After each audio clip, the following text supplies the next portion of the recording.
A beau chasser le naturel, il revient au galop.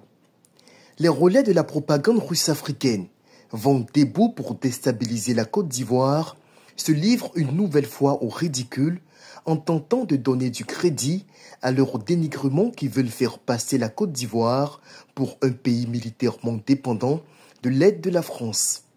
Dans le cadre des opérations de sécurisation de son territoire, l'armée ivoirienne, révèle Africa Intelligence, a passé un contrat avec Safomar Aviation et Level Up, deux sociétés respectivement basées en Afrique du Sud et au Kenya, spécialisées dans la formation des compétences aériennes pour la location de 3 hélicoptères de type H-125.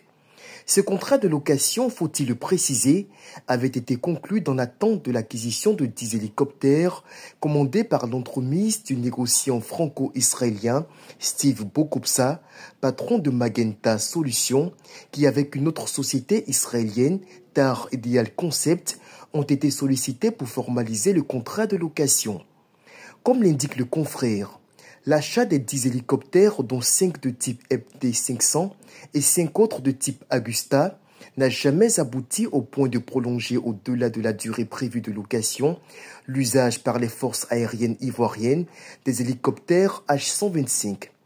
Afin de contourner ce blocage, le ministère ivoirien de la Défense a dû se tourner dès le mois de juin vers le chinois CATIC pour l'acquisition d'une flotte composée d'hélicoptères et d'avions de combat. Rien de jouissif pour des malheureux, dont les pays sont engloutis par l'ogre djihadiste, de véritables insurrections menées par leurs propres compatriotes et encouragées par les régimes putschistes qui s'en servent comme blanc-seing pour justifier de leur présence continue au pouvoir. Loué ou non, nous le répétons, la Côte d'Ivoire a les moyens de sa politique en matière de défense.